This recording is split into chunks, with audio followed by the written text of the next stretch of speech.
In the previous class, we have read about the reasons for economic reform. कि economic reform क्यों किया गया था, उसके पीछे क्या क्या रीजंस थे हमारे इकोनॉमिक रिफॉर्म करने के पीछे। ठीक है, इस क्लास में हम लोग पढ़ेंगे कि crisis of 1991 forced India for financial help from IMF and world bank. क्योंकि अभी हमने देखा कि क्या क्या रीजन थे जिनकी वजह से इकोनॉमिक रिफॉर्म की जरूरत थी, तो उसमें बेसिकली हमें ये पता चला था कि जो इंडिया को क्या चाहिए था, यहाँ इंडियन इकोनॉमी को पैसे की बहुत जरूरत थी। फॉरेन रिजर्व्स कम हो रहे थे, है ना, और इनएफिशिएंट मैनेजमेंट की वजह से जो है वो फाइनेंशियल क्राइसिस की कंडीशंस आ गई थी। महंगाई बहुत ज़्यादा हो गई थी, इन्फ्लेशनरी प्रेशर चल रहा था वहाँ पे। ये सारी चीज़ों की वजह से क्या था कि अब इंडियन इकोनॉमी में कुछ इसको इम्प्रूव करने के लिए, इसको और बेटर करने के लिए क्या है, फाइनेंशियल रिसोर्सेज की या फाइनेंशियल हेल्प की बहुत ज़रूरत थी। पैसे चाहिए थे इंडियन इकोनॉमी में कि किसी तरीके से ज़्यादा ह्यूज अमाउंट लगाया जाए और कंडीशन को थोड़ी बेटर की जाए। तो उसके लिए क्या हुआ कि जब ऐसी इकोनॉमी की हमारी कंडीशन नहीं थी, इस इकोनॉमी में इतने इतने रिसोर्सेज नहीं हो पा रहे थे या इतना प्रोडक्शन नहीं हो पा रहा था कि हम अपने विद इन द इकोनॉमी से जो है इतने रेवेन्यू, इतने जो पैसे, फाइनेंशियल हेल्प है उसको पूरी कर सके, उसको पूरा कर सके। तो गवर्नमेंट ने क्या किया, गवर्नमेंट ने international bank of reconstruction and development, मतलब IBRD, इसके पास अप्रोच किया। IBRD के पास अप्रोच किया, यानी कि फॉरेन हेल्प लेने की कोशिश की, जो जिसे हम पॉपुलरली वर्ल्ड बैंक के नाम से भी जानते हैं, international bank for reconstruction and development, IBRD, which is also popularly known as world bank या इंटरनेशनल मॉनेटरी फंड। इनके पास गए, अप्रोच किए कि आप जो है हमें कुछ लोन दे दे, पैसे दे दे। ठीक है, तो क्या हुआ, जब भी कंडीशन, जब जो इंटरनेशनल IMF थे या वर्ल्ड बैंक थी, वो लोन देने को तो तैयार हो गए थे, बट उन्होंने कुछ शर्तें रख दी थी, उनकी कुछ कंडीशंस थी। उनकी कंडीशंस थी कि अगर आप उन मेरे पर्टिकुलर इन कंडीशंस को फुलफिल करेंगे तभी आपको जो है इतने बड़े अमाउंट का, ह्यूज अमाउंट का लोन मिलेगा। तो इस लोन को लेने के लिए क्या था, हमारे पास ऑप्शन नहीं था, कोई चॉइस नहीं थी, तो हमें उनकी कंडीशंस को मानना ही पड़ा था। वो कंडीशंस क्या क्या थी उसको देखते हैं, उससे पहले ये जानते हैं कि कितना अमाउंट रिसीव हुआ था। अबाउट $7 बिलियन इतना लोन लिया गया था, एज अ लोन लिया गया था इंडियन इकोनॉमी को फिर से रिवाइव करने के लिए और उसकी कंडीशन को डेवलप करने के लिए। ठीक है, IMF से एंड वर्ल्ड बैंक से $7 बिलियन का लोन लिया गया था। और इस लोन के पीछे जो उन्होंने कंडीशंस रखी थी, वो कंडीशंस क्या थी, first one was removing restrictions on private sector. बोला गया कि आप जो है प्राइवेट सेक्टर पे जितने भी रिस्ट्रिक्शंस हैं उनको हटाइए पहले, है ना। इससे पहले अभी हम लोग पिछले क्लासेस में पढ़े थे कि बहुत सारे रूल्स एंड रेगुलेशन और लाइसेंसिंग वाला प्रोसेस था और बहुत सारे रिस्ट्रिक्शंस थे कि प्राइवेट सेक्टर को कुछ इंडस्ट्रीज में बिल्कुल एंटर करने की परमिशन ही नहीं थी। तो वो सारी चीजें, रिस्ट्रिक्शंस हटाने के लिए बोला गया। दूसरी बात वो बोले कि reduce the role of government in many areas, कि जो पब्लिक सेक्टर बहुत सारे एरियाज को कंट्रोल कर रही है, उसमें प्राइवेट सेक्टर का बिल्कुल रोल नहीं है, तो उसे कम करा जाए। यानी गवर्नमेंट का रोल कुछ एरियाज में, बहुत सारे एरियाज में कम किया जाए, जिससे और लोग भी जो हैं उस सेक्टर में घुस सके और काम कर सके। और थर्ड था रिमूविंग ट्रेड रेस्ट्रिक्शंस। उनकी तीसरी, थर्ड कंडीशन ये थी कि ट्रेड रेस्ट्रिक्शंस हटाए जाए। ट्रेड रेस्ट्रिक्शन का क्या मतलब होता है कि ट्रेडिंग करने के लिए, बेचने के लिए, यानी कि इंपोर्ट कराने के लिए और एक्सपोर्ट कराने के लिए जो टेरिफ्स लगे थे, कोटाज लगे थे, वो सारे रेस्ट्रिक्शंस को हटाया जाए या कम किया जाए ना। इतने ज्यादा जो कंडीशंस लगे थे कि इंपोर्ट नहीं करना है और उसके ऊपर कोटा लगे रहेगा, फिक्स लिमिट एक फिक्स कर दी जाती थी, ये सारी चीजें हटाने के लिए बोली गई। इंडिया के पास ऑप्शन नहीं था क्योंकि पैसे की तो जरूरत थी ही थी। तो India agree to the conditions of the world bank and IMF and announce the new economic policy. India ने एग्री किया ये सारे कंडीशंस को, ये तीनों कंडीशंस को, कि गवर्नमेंट का जो है रोल बहुत कम हो जाएगा, प्राइवेट सेक्टर को रेस्ट्रिक्शन हट जाएंगे, एंड थर्ड वॉज जो है ट्रेड रेस्ट्रिक्शंस को हटा दिया जाएगा। ये तीनों कंडीशंस मानने के बाद जो है न्यू इकोनॉमिक पॉलिसी का वहां से जन्म हुआ, कह सकते हैं, वहीं से स्टार्ट हुआ। ठीक है, आगे बढ़ते हैं फिर। द न्यू इकोनॉमिक पॉलिसी, इसमें देखते हैं क्या है, इसका इंट्रोडक्शन दे रहा है कि कब आई है ये। न्यू इकोनॉमिक पॉलिसी को अनाउंस किया गया था इन जुलाई 1991, ठीक है। New economic policy was announced in July 1991, जुलाई 1991 से न्यू इकोनॉमिक पॉलिसी स्टार्ट हुई थी। इसमें बहुत सारे इकोनॉमिक रिफॉर्म्स हुए थे, मतलब बदलाव हुए थे इकोनॉमिक टर्म्स में। मेन एम था इस पॉलिसी का कि जो मोर कॉम्पिटेटिव इन्वायरमेंट बनाया जाए, अपनी इकोनॉमी को, हमारी जो कंट्री की इकोनॉमी थी उसको ज्यादा कॉम्पिटेटिव बनाया जाए, है ना। और जितने भी बैरियर्स थे जिसकी वजह से एंट्री और ग्रोथ नहीं हो पा रही थी, उन बैरियर्स को कम किया जाए। तो मेन एम क्या था इकोनॉमिक पॉलिसी का कि बैरियर्स वगैरह कम किए जाए और एक कॉम्पिटेटिव इन्वायरमेंट बनाया जाए। कॉम्पिटेटिव इन्वायरमेंट बनाने से ये होता है कि लोगों में काम करने की जो है और कैपेसिटी अच्छी होती है ना। अच्छे से काम, कंपटीशन जब तक नहीं रहता है तो और प्रोडक्टिव वर्क नहीं नजर आता है ना। क्वालिटी नहीं अच्छी होती है काम करने की या किसी भी चीज की, जब तक हमें किसी के साथ compete नहीं किया जाएगा। फॉर एग्जाम्पल अगर हमें एग्जाम में भी अकेले सिर्फ एग्जाम देना है और हमारे साथ कोई स्टूडेंट नहीं है जिससे हमें रैंक का कंपटीशन चल रहा हो कि फर्स्ट रैंक आएगी या सेकंड रैंक आएगी, तब तक हम जो है अपना बेस्ट नहीं देंगे, कुछ भी पढ़ के जाएंगे, सिर्फ लिख के आ जाएंगे, इस तरीके से एग्जाम देंगे। बट अगर हमें पता रहेगा कि हमें मेरे क्लासमेट के साथ compete करना है या हमें उससे अच्छा स्कोर करना है, मार्क्स स्कोर करना है, तो क्या करेंगे हम, और अच्छे से एकदम समझ के पढ़ाई करेंगे, डिटेल में पढ़ेंगे सब कुछ, सो डैट हम बस रटा रटाया ना लेके हमें चीजें दिमाग में समझ में भी आनी चाहिए और हम उससे अच्छे, सामने वाले कॉम्पिटिटर से अच्छे मार्क्स को स्कोर कर सकें। तो इसी तरीके से इकोनॉमी को भी कॉम्पिटेटिव बनाने के लिए, सो डैट इकोनॉमी में क्वालिटी प्रोडक्ट्स बने और अच्छे से फंक्शन कर सके, ये किया गया था, इकोनॉमिक रिफॉर्म किया गया था। कब किया गया था? जुलाई 1991 में। समझ में आया बात? Okay. Then new economic policy को ना ब्रॉडली 2 मेजर्स में डिस्ट्रीब्यूट किया जाता है। फिर इसको देखते हैं क्या हुआ था यहाँ पे। 1991 ईयर में जब ये न्यू इकोनॉमिक पॉलिसी आई थी, यहाँ से स्टार्ट हुई थी, इस समय जो है मनमोहन सिंह, जानते हैं इनको सब लोग, वो थे फाइनेंस मिनिस्टर, ठीक है। यस। इस ईयर में मनमोहन सिंह जो थे वो फाइनेंस मिनिस्टर थे, तो उन्होंने ये इकोनॉमिक पॉलिसी स्टार्ट की थी, उनका ये आइडिया था। और उन्होंने क्या किया था ना कि सबसे पहले जब इकोनॉमिक रिफॉर्म करने के लिए उसको दो जो है, दो पार्ट में या दो काइंड में उसे डिवाइड किया था कि दो हिस्से में करेंगे हम, दो पार्ट में क्या है मेजर करेंगे कैसे अपने इकोनॉमी को और डेवलप करना है या ग्रोथ करना है। तो उसमें एक शॉर्ट टर्म ड्यूरेशन के लिए जो रिफॉर्म्स लाया गया था उसे हम बोलते हैं स्टेबलाइजेशन मेजर्स। दो मेजर्स लिए गए थे, एक था शॉर्ट टर्म के लिए, यानी कि कम समय के अवधि के लिए हमें क्या क्या काम पहले करना है अपनी इकोनॉमी में, कम समय के दौरान में शॉर्ट टर्म में क्या क्या काम करने हैं, तो उसे बोलते हैं स्टेबलाइजेशन मेजर्स। उसके अंदर जो जो चीजें की गई थी वो इस हेडिंग में आती है स्टेबलाइजेशन मेजर्स में। और जो चीजें लॉन्ग टर्म, मतलब जो तुरंत नहीं हो सकती है, जिस काम को करने में लंबा समय लगने वाला है, लॉन्ग टर्म मेजर्स क्या क्या लिए गए थे, उसे बोलते हैं हम स्ट्रक्चरल रिफॉर्म मेजर्स, ठीक है। तो दो, बेसिकली दो मेजर्स लिए गए थे, एक था स्टेबलाइजेशन मेजर्स जिसमें हम शॉर्ट टर्म में क्या कर सकते थे इकोनॉमिक रिफॉर्मेशन के लिए, वो सारी चीजें हैं। और लॉन्ग टर्म में जितनी चीजें होने वाली थी उसे हम बोलते हैं structural reform measures. Stabilisation measures, structural reform measures, ठीक है।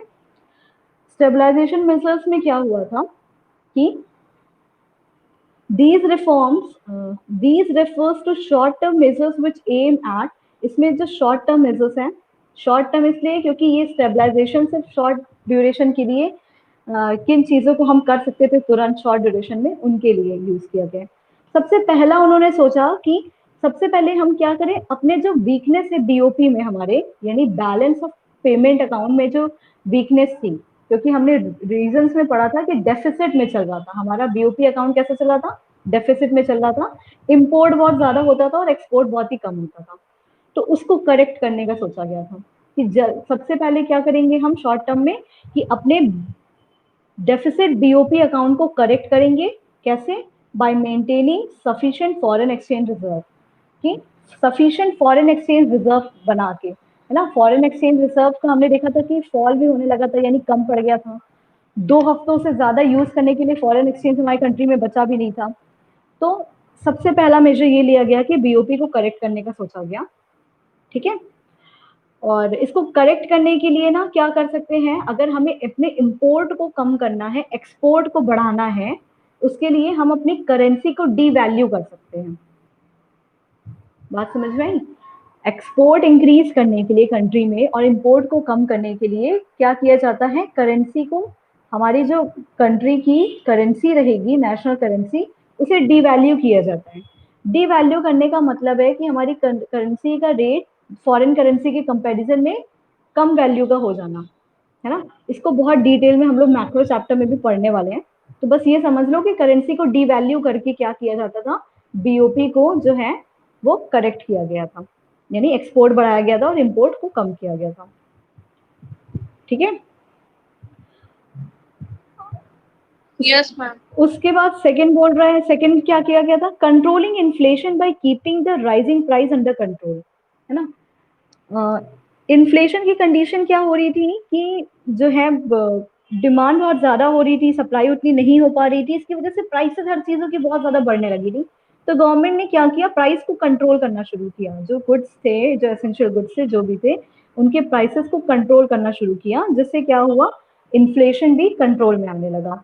तो शॉर्ट टर्म में सबसे पहले ये 2 काम किया गया था कि बीओपी को डेफिसिट में जो था उसे करेक्ट किया गया, कैसे, अपनी करेंसी को डिवैल्यू करके।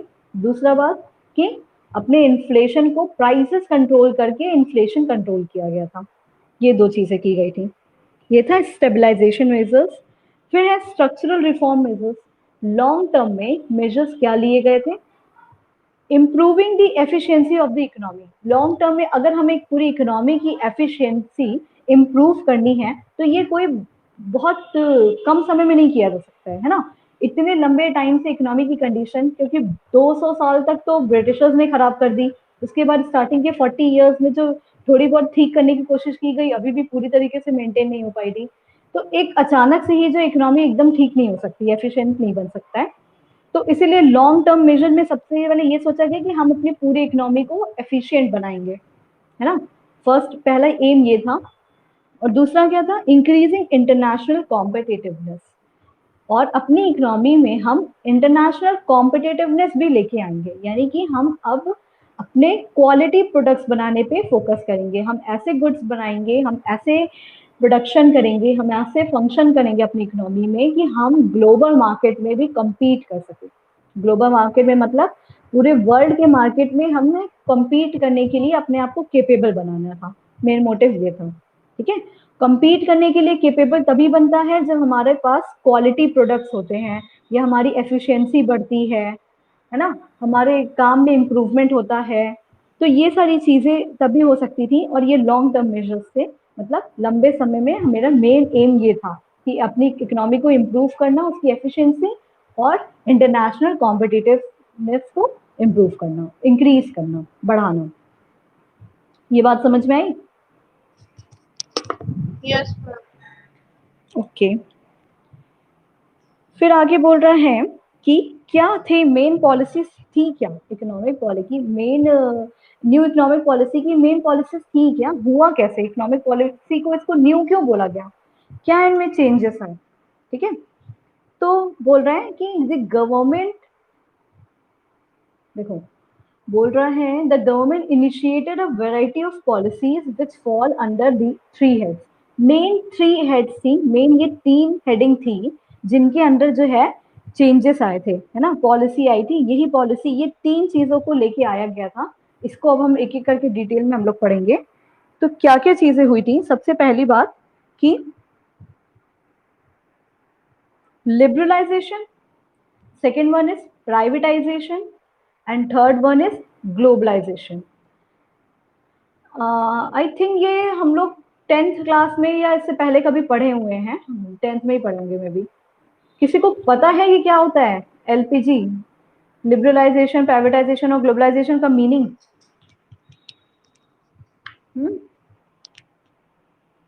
कहीं ना कहीं तो पढ़ चुके हैं प्रीवियस क्लास में।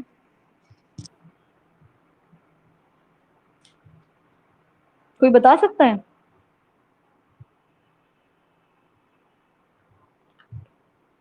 नहीं,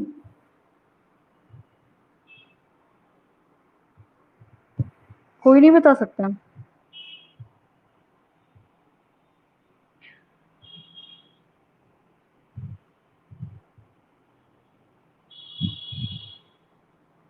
इसमें एलपीजी में यानी लिबरलाइजेशन, प्राइवेटाइजेशन और ग्लोबलाइजेशन में हम ये पहले सबसे पहले जानना जरूरी है कि जो जिस लिबरलाइजेशन है और प्राइवेटाइजेशन है, ये जो है ये फर्स्ट टू पॉलिसी स्ट्रेटजी ली गई थी।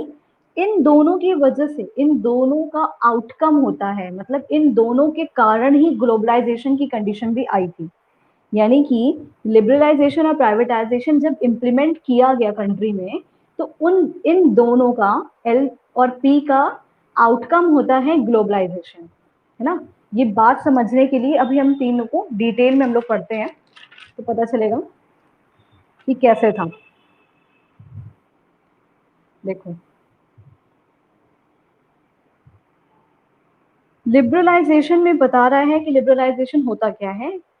Prior to 1991 there were large number of government restrictions in India in the areas of licensing, import and export trade, dealing in foreign exchange, etc. क्या बोला कि जब 1991 के पहले की बात करेंगे, जो कि अभी हम लोग ने सेकेंड चैप्टर में पढ़ा था कि 1950 टू 1990 क्या हुआ था, बहुत सारे रिस्ट्रिक्शंस लगाए गए थे। इंडियन गवर्नमेंट ने बहुत सारे रिस्ट्रिक्शंस लगाए थे कि अगर हमें न्यू इंडस्ट्री का सेटअप करना है तो लाइसेंस लेना पड़ेगा, और अपने इंडस्ट्री को ऑलरेडी एग्जिस्टिंग इंडस्ट्री को एक्सपेंड करना है तो भी लाइसेंस लेना पड़ेगा, प्रोडक्ट्स को डाइवर्सिफाई करना है तो भी लाइसेंस लेना पड़ेगा। ये सारी चीजें पढ़े थे हम लोग। फिर हमने देखा था कि इंपोर्ट और एक्सपोर्ट ट्रेड के ऊपर बहुत सारे रूल्स रेगुलेशन थे। इंपोर्ट सब्सटीट्यूशन किया गया था ट्रेड पॉलिसी में, टैरिफ्स और कोटाज लगाया गया था। और हमने देखा था कि जो फॉरेन एक्सचेंज है उसमें भी जो है बहुत सारे रेस्ट्रिक्शंस लगाए गए थे। तो ये सारी चीजें जो हो रही थी प्रायर टू 1991 हो रही थी। फिर जुलाई में 1991 में जब इकोनॉमिक रिफॉर्म आया तो उसमें ये लिबरलाइजेशन जो स्टार्ट किया गया स्ट्रैटेजी या पॉलिसी हम बोल सकते हैं, इसका मतलब होता है कि removal of the entry and growth restrictions on private sector.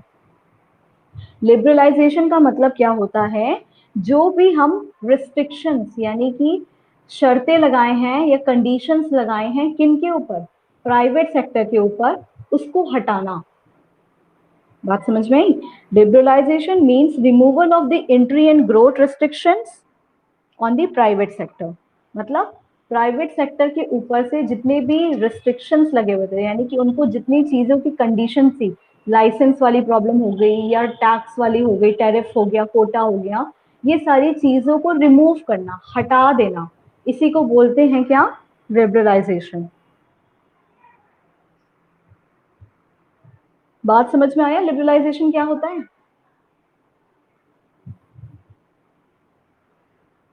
Yes, ma'am.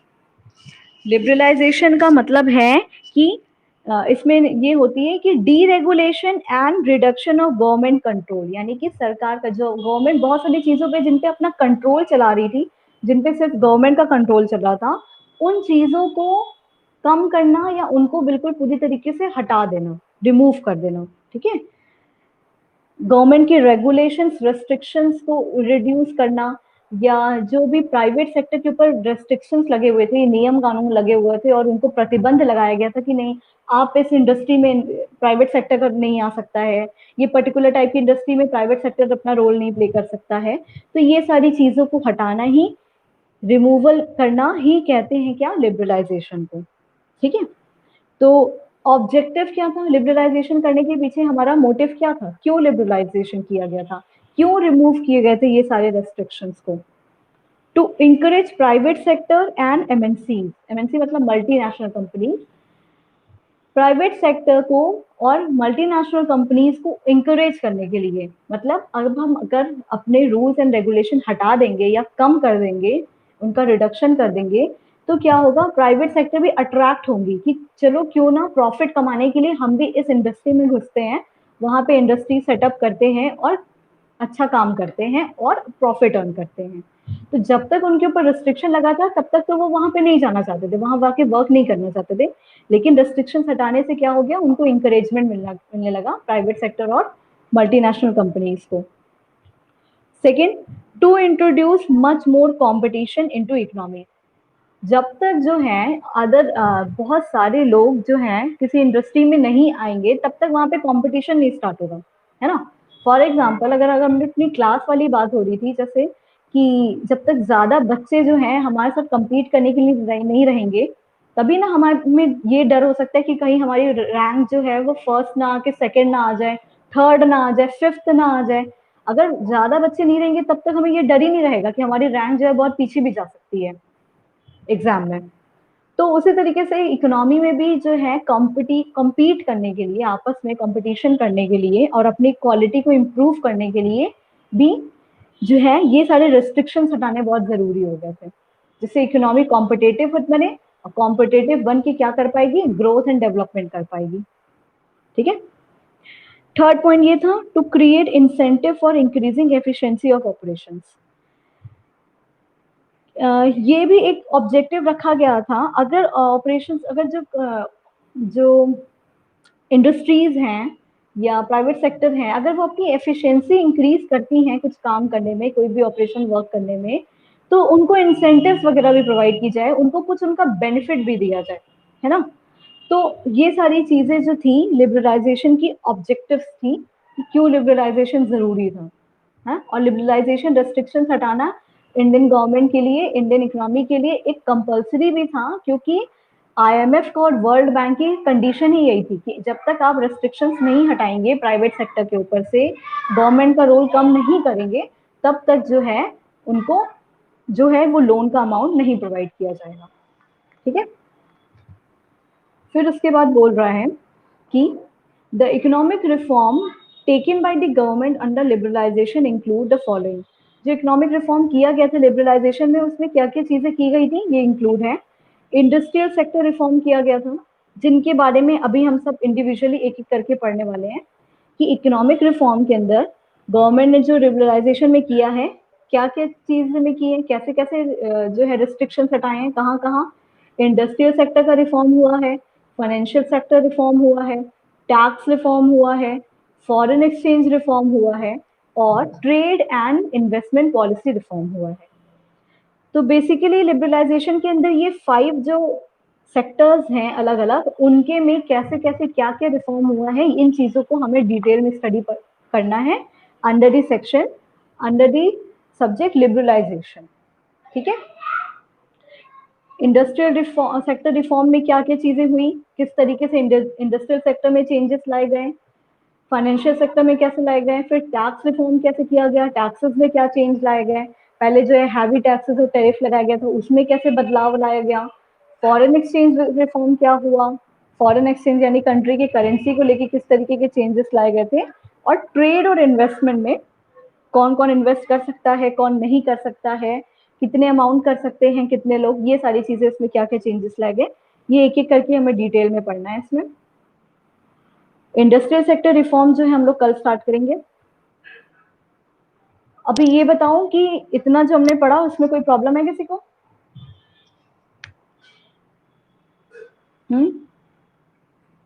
Liberalisation क्या होता है ये बात समझ में आई? Removal of restrictions on the private sector. क्या होता है लिबरलाइजेशन का मतलब है कि प्राइवेट सेक्टर के ऊपर से रेस्ट्रिक्शंस को हटाना, रिमूव करना, ये होता है लिबरलाइजेशन। ठीक है।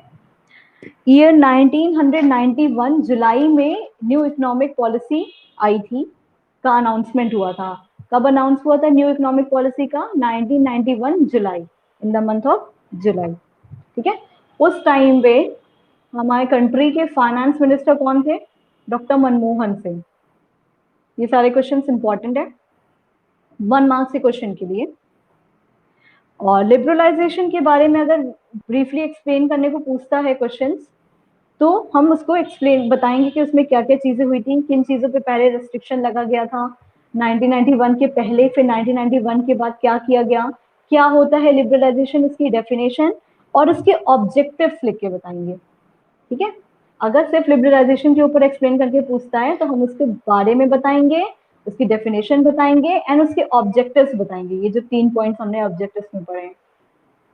ओके, इंडस्ट्रियल सेक्टर रिफॉर्म जो है वो कल स्टार्ट करते हैं। टिल देन किसी को कोई कुछ पूछना है?